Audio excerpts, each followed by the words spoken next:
हाय। आज problem number 17 JEE main 2024 का solve करेंगे। ये प्रॉब्लम कोऑर्डिनेट ज्योमेट्री से स्पेसिफिकली क्या है, ट्रायंगल के ऑर्थो सेंटर और सर्कम सेंटर से है। और हम लोग जानते हैं कि ऑर्थो सेंटर क्या होता है। Ortho centre point of intersection of altitude होता है। एल्टीट्यूड क्या होता है?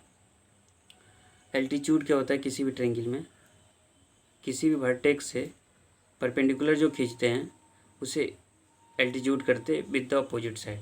तो ए डी क्या हो जाएगा? एल्टीट्यूड होगा।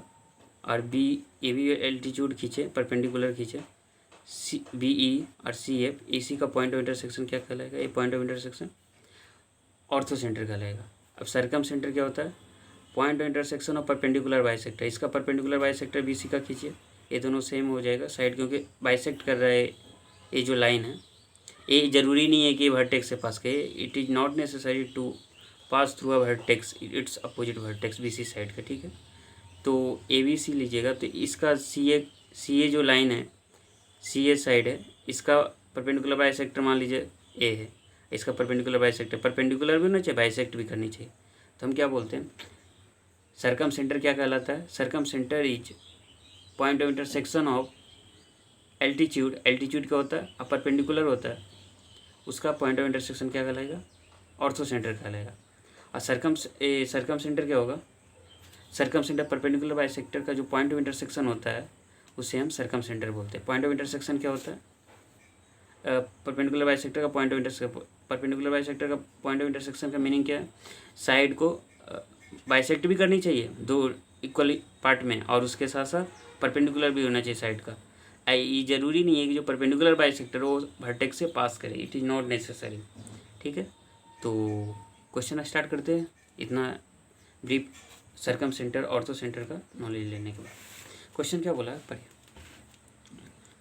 क्वेश्चन बोला है two vertices of a triangle A B C are 3, -1 और बी वर्टिसेज क्या है? -2, 3 and its orthocentre is P1, 1। दो वर्टिसेज दिया है किसी ट्रायंगल का, ए दिया है 3, -1, बी दिया -2, 3 और इसका ऑर्थो सेंटर दे दिया क्वेश्चन में ही 1, 1। तो बोला है if the coordinate of the point C, क्या बोला क्वेश्चन में? If the coordinates of the point C are alpha beta. मतलब क्वेश्चन में बोला है एक ट्रायंगल दिया है, ट्रायंगल ए बी सी है, इस ट्रायंगल में वर्टिसेज दिया है 3, -1 और बी दिया है -2, 3 और सी के बारे में कोई आइडिया नहीं दिया है, सिर्फ बोला है अल्फा बीटा है और ऑर्थो सेंटर दे दिया 1, 1। ठीक है, हम लोग को पता ऑर्थो सेंटर क्या होता है? परपेंडिकुलर या एल्टीट्यूड का क्या होता है? पॉइंट ऑफ इंटरसेक्शन होता है। यहाँ से भी खींचेंगे तो पॉइंट ऑफ इंटरसेक्शन होगा। तो ए जो ऑर्थो सेंटर है यहाँ से भी खींच सकते हैं तो ये भी हो जाएगा। तो यहाँ से ए क्या है? Point of intersection of altitude है। तो 1, 1 क्या? ऑर्थो सेंटर है, अल्फा बीटा। तो हमें इसी अल्फा बीटा को निकालना है, किसका यूज करके? ए दो वर्टेक्स और ऑर्थो सेंटर का यूज करके। और ऑर्थो सेंटर के बारे में डिफिनेशन पता है, point of intersection of altitude होता है। तो इस पॉइंट को पकड़े रहेंगे और क्वेश्चन को सोल्व करने का कोशिश करेंगे कहाँ पर आता है। और थोड़ा स्लोप के बारे में जानते हैं। कोई दो लाइन है परपेंडिकुलर, मान लीजिए इसका स्लोप m1 है, इसका स्लोप m2 है। दो लाइन रहा, इसका स्लोप परपेंडिकुलर है परस्पर, तो ये दोनों का स्लोप का जो मल्टीपल होता है या प्रोडक्ट होता है क्या होता है? -1 होता है। मतलब हम क्या बोले, दो लाइन है, एक लाइन का स्लोप m1 है, दूसरी लाइन का स्लोप m2 है और दोनों लाइन परपेंडिकुलर है, जिसका कंडीशन होता है m1 × m2 = -1। इसका भी ध्यान में रखें क्योंकि इसका भी यूज होगा। ठीक है, तो फिगर समझ में आ गया। तो यहाँ पर चलते हैं। क्वेश्चन में दे दिया वर्टिसेज, एक वर्टिसेज दिया, दूसरा वर्टिसेज दिया, सी नहीं दिया था, सी के बारे में बताया था अल्फा बीटा है। और अपने पास क्या दिया? ऑर्थो सेंटर दिया 1, 1। ठीक है, तो हमें अल्फा बीटा निकालना है। क्यों अल्फा बीटा निकालना है? तो अल्फा बीटा कैसे निकलेगा? तो अभी जस्ट बताए थे कि ऑर्थो सेंटर क्या होता है? Ortho centre is the point of intersection of altitude. Altitude हमेशा किससे पास करता है? वर्टिसेस से पास कर, क्योंकि एल्टीट्यूड खींचा ही जाता है वर्टिसेस से। तो हम बोल सकते हैं कि ए जो पास कर रहा है पी पॉइंट से भी पास कर रहा है और ए से भी पास कर रहा है, और ये परपेंडिकुलर किसका है? पी सी साइड पर, हाँ या नहीं? हम बोल सकते हैं कि एल्टीट्यूड मान लीजिए एडी है, एडी जो एल्टीट्यूड है वो पी पॉइंट से भी पास कर रहा है और एडी पर बीसी साइड पर परपेंडिकुलर भी है और ए वर्टिसेस से भी पास कर रहा है।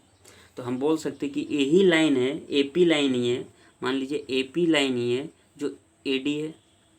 बोल सकते हैं इसका जो स्लोप होगा एपी लाइन का जो स्लोप होगा वही एडी लाइन का स्लोप होगा, क्योंकि लाइन तो एक ही है ना, सिर्फ क्या क्या है ए पी और डी दिया, यही लाइन है ना, लाइन तो सेम ही है। तो लाइन कहीं भी लाइन सेगमेंट काट लीजिए उसका स्लोप तो सेम ही होगा, इसका स्लोप कहीं भी लीजिए लाइन सेगमेंट तो उसका स्लोप सेम ही होगा एक लाइन पर। तो एडी का जो स्लोप होगा यही एपी का स्लोप होगा, हाँ या नहीं, होगा ना। तो जब एपी का जो स्लोप होगा वही एडी का स्लोप होगा।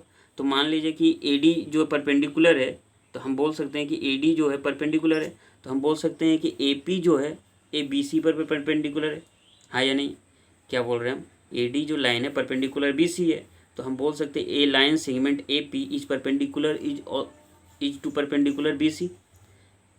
एपी जो है एडी है जो परपेंडिकुलर बीसी है एल्टीट्यूड से, उसके बाद क्या बोल सकते हैं एपी जो है ए भी परपेंडिकुलर हो जाएगा बीसी पर, हाँ या नहीं, कोई लाइन सेगमेंट इसका लीजिए परपेंडिकुलर होगा बीसी पर, ठीक है। तो अपने पास पता है कि जो स्लोप होगा एपी का, इसमें ए बी के लिए पहले लिया गया, अब देख लीजिए इसमें बता दें। ओके, तो ठीक है ना, ए डी जो है अपने पास ए डी के लिए लिए नहीं है, यहाँ पर लिया गया एम पर प्रोडक्ट किसका लिए पी सी और एम ए बी का। तो एम ए बी कहाँ है, यहाँ पर है, ए बी यहाँ पर है। तो हम बोल सकते हैं कि ए जो मान लीजिए सी एफ है, तो यहाँ पर सिमिलरली बोल सकते हैं सी पी जो है, C P line A B पर परपेंडिकुलर है, जैसा कि सी एफ जो लाइन है ए बी पर परपेंडिकुलर है। तो हम बोल सकते हैं कि सी पी जो लाइन है परपेंडिकुलर टू ए बी। तो इस कंडीशन में क्या बोल सकते हैं, जो सी पी लाइन है परपेंडिकुलर टू ए बी, क्यों, बिकॉज अब क्या बोल सकते हैं C F perpendicular to A B, हाँ या नहीं। सिमिलरली जस्ट देखें ना तो सिमिलर बोल सकते हैं। तो हम बोल सकते हैं कि जो सी पी का जो स्लोप होगा, सी पी का जो स्लोप होगा और इसका स्लोप ए बी लाइन का जो स्लोप होगा उसका प्रोडक्ट कितना होगा -1, हाँ या नहीं। सी पी का जो स्लोप होगा सी पी लाइन का, ए बी लाइन का जो स्लोप होगा उसका प्रोडक्ट कितना -1, ठीक है।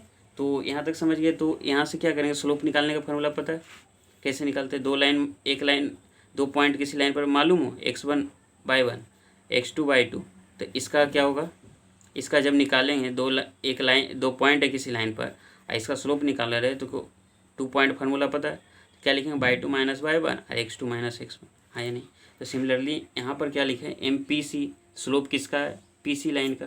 तो पी सी लाइन का स्लोप कैसे निकालेंगे, यहाँ पर लिए (2 - (y2) इसको ले लिए बीटा -1, इसी प्रकार अल्फा -1, तो हमें इसका स्लोप हो जाएगा। फिर एम ए बी, तो एम ए बी का स्लोप कैसे निकालेंगे, यहाँ देखिए इसमें से क्या लिए 3/2 लिए, तो 3 क्या लिए, 3 क्या है x2 है और (2) क्या है, यहाँ पर लिया सॉरी देखिए -2 है जो x2 का काम करेगा, (2) का काम करेगा, तो (2 - (y1) कितना -1, तो ये यूज कीजिएगा। तो (2 - (y1) x2 - (x1) A B line के लिए, इस लाइन के लिए, इस लाइन के लिए, तो जब कीजिएगा तो beta -1 divided by alpha -1 into -4/5, जब इसको सोल्व कीजिएगा तो इस टाइप का इक्वेशन आएगा, इसको इक्वेशन 1 बोलेंगे, हाँ या नहीं। यहाँ तक कोई परेशानी नहीं। सिमिलरली हम इस लाइन के लिए लेंगे, एसी लाइन के लिए, सिमिलरली एसी लाइन के लिए लेंगे। तो एसी लाइन जो है एसी लाइन पर है, तो हम बोल सकते हैं कि जो बीपी है, क्योंकि ये एल्टीट्यूड है, मान लीजिए बीई है, तो बीई जो लाइन है यहाँ पर देखिए बीई जो लाइन है एसी पर परपेंडिकुलर, सिमिलरली बोल सकते हैं बीपी लाइन जो है एसी पर परपेंडिकुलर, तो हम बोल सकते हैं कि बीपी लाइन का जो स्लोप है और एसी लाइन का जो स्लोप है उसका प्रोडक्ट कितना होगा -1। सिमिलरली यहाँ पर लिखें जो बीपी लाइन का जो स्लोप है और एसी लाइन का जो स्लोप है -1 होगा। तो यहाँ पर क्या करेंगे, इसका स्लोप निकाल लेंगे, इसका स्लोप निकाल लेंगे, और स्लोप निकालने का फॉर्मूला बता चुके हैं, क्या बताएं, किसी लाइन पर 2 पॉइंट मालूम है तो कैसे निकालते हैं, (2 - (y1) x2 - (x1), किसी एक पॉइंट को x2/2 ले लेंगे, किसी दूसरे पॉइंट को x1/1 ले लेंगे, इस टाइप का बना लेंगे। तो जब कीजिएगा तो इस टाइप का आएगा, इक्वेशन 2 मान लेते हैं इसे। अब इक्वेशन 1 और इक्वेशन 2 से अल्फा बीटा निकाल लेते हैं, सोल्व करने आता है। तो हमने क्या किया आगे की ओर देखते हैं, देखिए क्या किया, इक्वेशन जो 1 था 2 में, इक्वेशन 1 और 2 था, क्वेश्चन में था ना इक्वेशन 1 और 2, तो अपने पास क्या इक्वेशन 1 और 2 है, हाँ या नहीं। अब इक्वेशन 1 और 2 में देखिएगा कि यहाँ पर 5 अल्फा माइनस 4 बीटा, तो हम बीटा को यहाँ पर एलिमिनेट करेंगे। कैसे एलिमिनेट करेंगे, देखिए एलिमिनेट करने के लिए क्या कीजिएगा, ऑपरेशन करना। कैसा ऑपरेशन करना, 1 को सब्ट्रैक्ट कर दीजिए इक्वेशन 2 से, और कितना कैसे कीजिएगा, 2 से मल्टीप्लाई कर दीजिए इक्वेशन 2को, और उसके बाद सब्ट्रैक्ट कर दीजिए इक्वेशन 1। तो कैसा आ जाएगा, 5 alpha minus 4 beta minus 6 alpha minus 4 beta 1 minus 22। जब ये कीजिएगा तो अल्फा का वैल्यू 21 आएगा।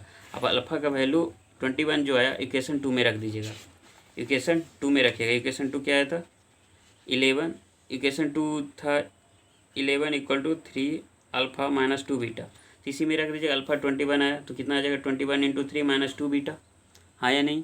तो जब कीजिएगा तो बीटा का वैल्यू 26 आ गया। जो अल्फा बीटा आएगा ये क्या है, vertices of point C, vertices of point C. तो अल्फा बीटा कितना आएगा, 21 और 26। तो अल्फा का वैल्यू 21, बीटा का वैल्यू 26। लेकिन अपने को क्वेश्चन इतना तक ही नहीं पूछा है, क्वेश्चन आगे भी था जो पढ़े नहीं है। आगे क्वेश्चन क्या था, and the centre of the circle, and the centre of the circle circumscribing the triangle PAB। अब क्या बोल रहा है, यहाँ तक तो एक अलग क्वेश्चन है, ये एक्चुअली लेंथी पेपर बोल सकते हैं इस क्वेश्चन को, क्योंकि इसमें कैलकुलेशन है, और अगर सही से पता है तो आसान हो सकती है क्वेश्चन। तो centre of the circle circumscribing the triangle PAB is HK, हाँ या नहीं। तो क्या कीजिएगा, then the value of alpha plus beta plus 2 into H plus K. अपने को क्या निकालना है, एक centre of the circle circumscribing the triangle, तो PAB। अब देखिएगा क्वेश्चन में तो ABC है, और ये B क्या है, सर्कम सेंटर है। तो अब क्या बोला है क्वेश्चन में कि PAB एक ट्रायंगल है, इसी क्वेश्चन में PAB एक ट्रायंगल है, इसका सर्कम सर्किल होगा, उसका सेंटर HK है। मतलब बोला है कि ABC ट्रायंगल है जिसका सर्कम सेंटर P है, तो अपने इसके आधार पर तो पॉइंट C निकाल लिए। लेकिन आगे क्वेश्चन पर बोला है कि एक ट्रायंगल बना है PAB एक ट्रायंगल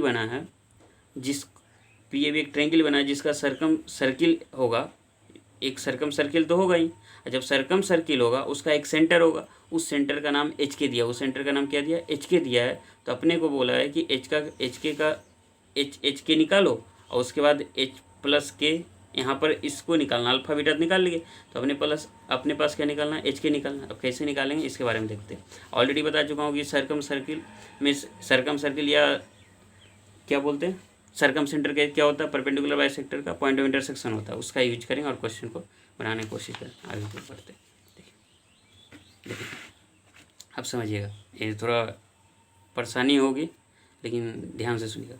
फाइंड HK, हमें क्या निकालना है, HK निकालना है, जहाँ HK क्या है, HK क्या निकालना है बताइए, सर्कम सेंटर होना चाहिए। क्या होना चाहिए, सर्कम सेंटर। क्या होना चाहिए, सर्कम सेंटर, हाँ या नहीं।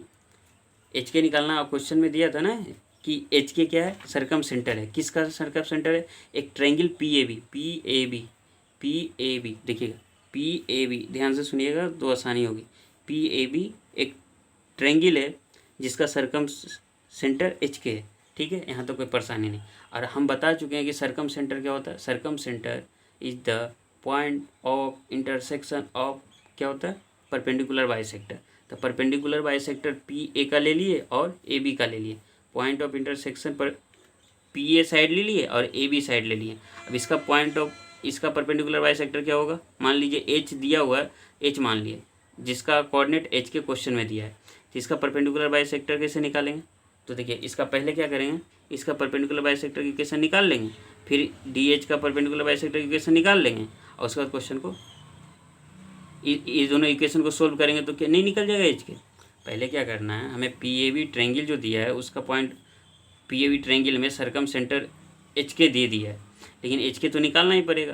तो अपने पास P भी पता है, देखिए P 1,1 है, A क्या 3,-1 है, B दिया हुआ क्वेश्चन -2,3 है। तो अपने पास ये तीनों पॉइंट दे दिया है, तो अपने ही निकाल सकते सर्कम सेंटर कितना होगा। तो कैसे निकालेंगे, अभी बताया था, circum centre is point of intersection और परपेंडिकुलर बाइसेक्टर। और जब कीजिएगा तो पहले परपेंडिकुलर बाइसेक्टर की इक्वेशन दोनों से निकाल लेंगे, कौन सा, HE और DH ए परपेंडिकुलर बाइसेक्टर किसका है, PA का, और DH किसका परपेंडिकुलर बाइसेक्टर AB का। जब एक कीजिएगा तो अपने पास इक्वेशन निकल के दोनों इक्वेशन को निकाल के पॉइंट ऑफ इंटरसेक्शन निकाल लेंगे। तो अब इसको निकालने का मेथड देखते हैं। तो पहले तो पॉइंट ऑफ इंटरसेक्शन जो है परपेंडिकुलर बाइसेक्टर, इस पॉइंट परपेंडिकुलर बाइसेक्टर मतलब बाइसेक्ट जिस पॉइंट पर हो रहा है इसको पहले निकालेंगे, मिड पॉइंट निकालेंगे। परपेंडिकुलर बाइसेक्ट मीन्स क्या होता है, मिड पॉइंट। तो मान लीजिए मिड पॉइंट ही है पी ए का, तो मिड पॉइंट कैसे निकालते हैं, कोई लाइन है, मान लीजिए ए भी कोई लाइन है, इसका मिड पॉइंट ए दिया हुआ है x1/1 और x2/2, हाँ या नहीं, दिया हुआ है, इसका मिड पॉइंट क्या होगा x1 + x2/2 और y1 + y2/2, हाँ या नहीं, ये पता है। तो अब क्या करेंगे, पी ए लाइन जो दिया हुआ है, पी का कोई कोऑर्डिनेट है, ए का कोऑर्डिनेट मालूम है, तो कैसे निकालिएगा, पी x1 + x2 तो 3 + 1/2 1 - 1, यहाँ देखिए 1 + 1/2 क्या कीजिए, 3 + 1/2 x1 + x2 अब y1 + y2 होता है मिड पॉइंट, तो 3 + 1/2 लिखिएगा, फिर क्या लिखिएगा -1 + 1/2, तो क्या आ जाएगा 2, 0 आ जाएगा। मिड पॉइंट क्या है, पॉइंट ई का कोऑर्डिनेट कितना है 2, 0, पॉइंट ई का कोऑर्डिनेट कितना है 2, 0। सिमिलरली डी पॉइंट का डी निकाले, point D, that means line A B का, लाइन सेगमेंट ए बी का मिड पॉइंट कितना हो जाएगा 3 - 2/2, क्यों, क्योंकि अपने को ऐड करना, -1 + 3/2 लिखिएगा, तो क्या आ जाएगा 1/2, 1, एक क्या है पॉइंट डी का कोऑर्डिनेट आ गया, पॉइंट डी क्या है, midpoint of line A B. अपने पास इतना मालूम हो गया, है या नहीं, मालूम हो गया कि नहीं।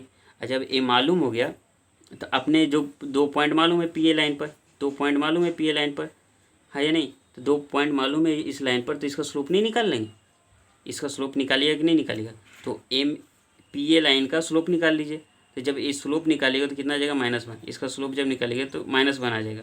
सिमिलरली तो जब इसका स्लोप -1 आ गया तो क्या कीजिएगा, क्योंकि पता है कि ये क्या होता है, ए क्या है, ई एच लाइन क्या परपेंडिकुलर है किसका, पी ए लाइन पर, तो अगर इसका स्लोप -1 है, इसका स्लोप कितना आ जाएगा MHE1। ऑलरेडी पता है दोनों को, ये दोनों लाइन जो परपेंडिकुलर है इसका प्रोडक्ट कितना होता है -1, उससे निकाल लीजिएगा, आ जाएगा। सिमिलरली यहाँ पर देखिए ये जो लाइन है ए बी और डी एच, इसका स्लोप तो निकल जाएगा ए बी, और जब ए बी का जब स्लोप निकालेगा तो 4/-5 आएगा, वो फार्मूला पता है, उससे यूज करके निकाल लीजिएगा। तो एच डी जब निकालिएगा, एच डी का स्लोप तो कितना आ जाएगा 5/4, और कैसे निकालिएगा, ये जो लाइन है, लाइन परपेंडिकुलर है, परपेंडिकुलर का जब कंडीशन क्या होता है m1 × m2 = -1, तो इससे कीजिएगा तो 5/4 आ जाएगा। तो अपने पास देखिए एक लाइन अपने पास क्या हुआ, एक पॉइंट भी मालूम है, कोई लाइन है, पॉइंट भी मालूम है, इसका स्लोप भी मालूम हो गया, तो इसका इक्वेशन ही निकल जाएगा, ई एच का इक्वेशन निकलेगा कि नहीं निकलेगा, ई एच का इक्वेशन निकलेगा कि नहीं निकलेगा, निकल जाएगा। तो हम क्या करेंगे, इस मान लीजिए ई एच लाइन है, ई एच लाइन में पॉइंट ई मालूम है कितना है 2, 0, इसका स्लोप भी मालूम हो गया, कितना आया था 1, ई एच का स्लोप इतना, तो नहीं निकल जाएगा। किसी लाइन पर अगर पॉइंट दिया हो रहा है x1/1, इसका स्लोप m रहे, तो क्या होता है formula y - y1 = m × x - x1, इसका यूज कीजिएगा। जब इसका यूज कीजिएगा तो पहले देखिए एच डी लाइन के लिए, एच डी लाइन के कौन सा एच डी है, पॉइंट क्या निकल के आया था डी का 1/2 और 1, तो 1/2 और 1, तो ए क्या आ गया x1, y1, तो 1/2, 1, तो क्या लिखेगा y1 कितना 1, स्लोप कितना आया था एच डी का, देखिए 5/4 आया था, तो क्या कीजिएगा 5/4 × x - 1/2, तो y = a कीजिएगा। तो जब इसको कीजिएगा तो आएगा y = 5/4 × x + 3/8, तो इसे इक्वेशन 3 बोलेंगे। अब किसका इक्वेशन निकालना है, ई एच लाइन का, ई एच लाइन में स्लोप कितना है 1 है, पॉइंट कितना है ई का 2, 0 है, तो इस तरह से यूज करके इसका लाइन का इक्वेशन निकाल लीजिए। तो इस लाइन का इक्वेशन जब निकालिएगा तो कैसे आएगा, देखिए y - 0 = 1 × x - ये स्लोप है, अब पॉइंट मालूम था 2, 0 एच लाइन पर, तो ये स्लोप आ जाएगा, ये इक्वेशन आ जाएगा एच लाइन का। और अभी जस्ट निकालें एच डी लाइन का, एच डी लाइन का इक्वेशन निकालना है y = 5/4 x + 3/8, इस इक्वेशन 3 बोले थे, हाँ या नहीं। अब क्या निकालना अपने को, एच पॉइंट निकालना है एच के, तो क्या करेंगे दोनों को point of intersection that mean solve कर देते हैं। तो क्या करेंगे 3 और 4 को इक्वेट कर देते हैं, 3 और 4 क्या था y = इतना था, क्योंकि दोनों y = है ना, तो दोनों y = था, तो क्या करेंगे 5/4 x + 3/8 = x - 2, दोनों इक्वेट कीजिएगा तो x का वैल्यू कितना आ जाएगा -19/2 कीजिएगा तो आ जाएगा, ऐसे किया हुआ देख लीजिएगा। तो इसी को क्या बोलते थे, पॉइंट ऑफ इंटरसेक्शन एच के बोले थे, एक्स कोऑर्डिनेट कितना एच था, इसी एच को बोल सकते हैं -19/2, हाँ या नहीं। सिमिलरली एक्स का वैल्यू -19/2 को इक्वेशन 4 में रखिए, इक्वेशन 4 क्या था, x minus 2 by equal to, क्या रख देंगे -19/2 -2 कितना आ जाएगा -23/2। बाई का वैल्यू कितना है -23/2 और अपने को पता है सर्कम सेंटर का बाई कोऑर्डिनेट के है, तो के इक्वल टू कितना -23/2। हम लिख सकते हैं H K equal to circumcentre equal to -19/2 -23/2। इसको एच बोलेंगे, इसको के बोलेंगे। अपने पास क्वेश्चन क्या पूछा था देख लीजिएगा। क्वेश्चन पूछा था किसका वैल्यू निकालना, alpha plus beta plus 2 into H plus के निकालना था। तो अल्फा बीटा कितना आया था बताइए, अभी कुछ देर पहले ही निकाले थे ना। अल्फा बीटा कितना आया था, अल्फा बीटा आया था 21,26। कितना आया था 21,26। तो अल्फा बीटा कितना आया था 21,26 और एच के कितना आया देख लीजिए -19/2 और -20/3। और क्वेश्चन में क्या निकालना था, alpha plus beta plus 2 into H plus के निकालना है। तो वैल्यू पुट कर देता है, इसका वैल्यू निकाल के देखते कितना आता है। तो देखिए अल्फा प्लस बीटा और प्लस 2 इंटू एच प्लस के, तो अल्फा का वैल्यू कितना 21 था और बीटा का वैल्यू 26। फिर क्या कीजिएगा और 2 इंटू एच कितना आया था -19/2 और -23/2। तो इससे निकालिएगा तो 5 आंसर आ जाएगा। तो अपने पास करेक्ट ऑप्शन कौन सा होगा, ऑप्शन फर्स्ट ही हो जाएगा क्योंकि 5 यही है। तो करेक्ट ऑप्शन 5। देखिए इस क्वेश्चन में थोड़ा बोल सकते हैं कि दो टाइप का दो चीज़ें दे दी है, एक ही क्वेश्चन में दो चीज़ निकालने के लिए बोल दिया, इसलिए क्वेश्चन लेंदी सा लेंदी नहीं बोल सकते। अगर प्रैक्टिस ज़्यादा है ना कम टाइम में बन जाएंगे, 2 मिनट तो मैक्सिमम लगेगा, 2 से 3 मिनट अगर सही से करेंगे तो। ए बी सी में क्या है, एक ट्रायंगल है, ट्रायंगल में दोनों चीज़ ऑर्थो सेंटर और सरकम सेंटर भी दे दिया है। अगर जनरली क्या होता है एक ही सरकम सेंटर दे देते या ऑर्थो सेंटर देते हैं, दोनों में से एक, या सेंट्रोइड देते हैं, कोई देता पार्टिकुलर टॉपिक से क्वेश्चन रहते हैं। लेकिन इस बार दोनों मिक्स किया है तो ठीक है, ट्राई कीजिए, प्रैक्टिस कीजिए और अच्छे से। Thank you.